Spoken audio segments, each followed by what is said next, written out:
I've chosen to do my sociological imagination task on my going to work. So looking at structure. One reason I work is because government policy ends benefits for stay-at-home mums once their child is of school age, and thereby many mothers must return to paid employment. Because I am a mum, I, like most women, have to still be flexible and available for my child, so I've chosen a flexible job to work in with the family. Historically, women over the ages have stayed home to look after the children whilst their men went out hunting, to war and to work. These days, many women have to work in paid employment and still run a home and family. According to Walters and Whitehouse, despite the continued increase of women in the workforce, the majority of domestic chores in the home are still completed by women. The woman doing the majority of domestic chores is explained by Carl, who asserts that this is due to socialisation of children. From a young age, children are taught the roles of male and female, which become ingrained. Another reason I work is because I have a mortgage. I have a mortgage because it is the great Australian dream to own your own house, which provides a certain sense of security and status. As asserted by Carl, this is a matter of class and based on social stratification. The belief that wealth not only includes income but possessions also, and that the average Aussie can move up a social class in their lifetime, explained as social mobility. I also have a mortgage because the retirement age is changing all the time, with people living longer, and the ability to retire with financial security is becoming more difficult. This is because there will no longer be a state pension by the time I retire. I will have to rely on my superannuation, despite the fact that as a woman I will have less savings than my partner due to time off for children and working part-time due to family commitments. Also, the wage gap between genders. This is explained as the human capital model by Carl.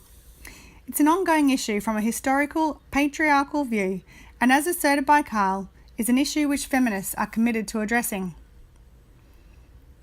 So let's have a look at what I do for work. I work in childcare. Childcare is an industry that enables women to return to work knowing that their children are safe and cared for.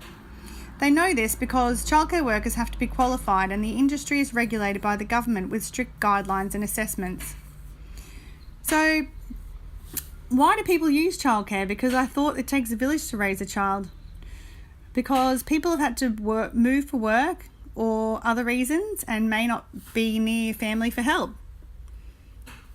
Also, we are living longer and having to fund our retirements. Grandparents are also still working.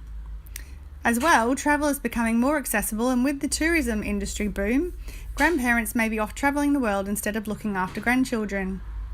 So it still takes a village, it's just a different looking village which costs lots of money and comes back to government policies.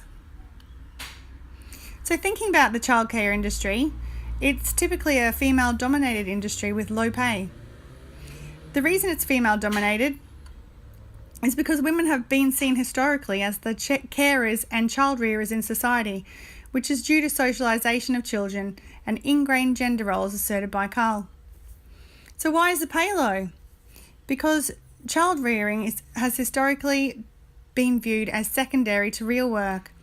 Caring and nurturing of children is seen as women's work and just something that is done. As stated by Carl, even though women have excelled in the workforce and contributed greatly to the economy, society still expects them to fulfill the traditional role of mother.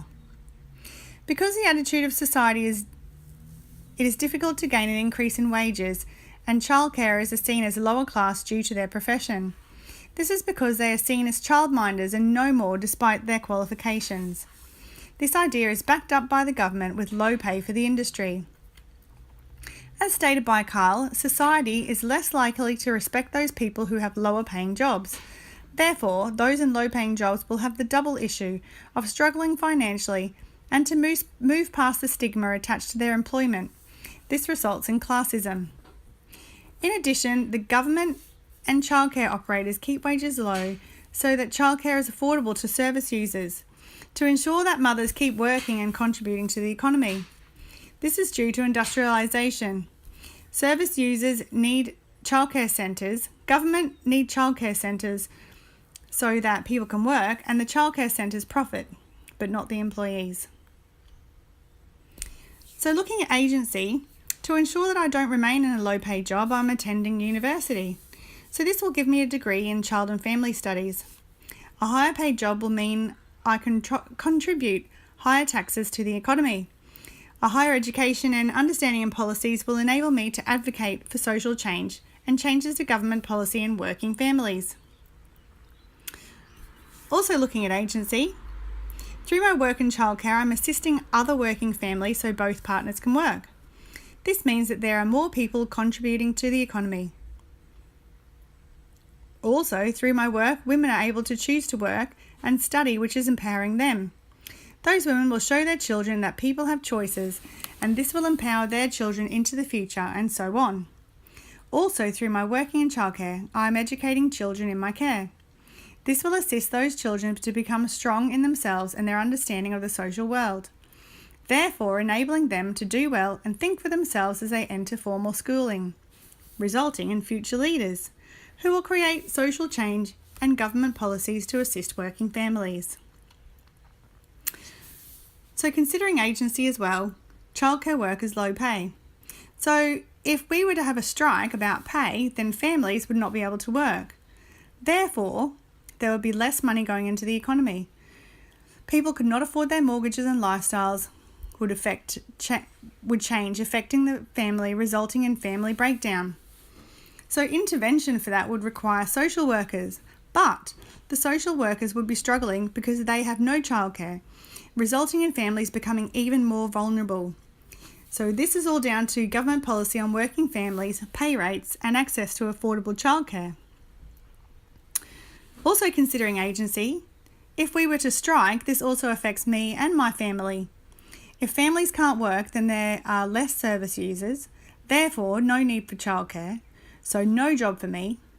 I would have to rely on a very small income from Centrelink, possibly resulting in transitional poverty until I found another job. So I could not attend university, which means no degree for me, so I can't assist with social change, which affects all of my future clients. Again, leading to the government and their policies on childcare, pay rates and working families and access to financial assistance. So it's back to work for me. Thank you for listening to my Sociological Imagination digital story.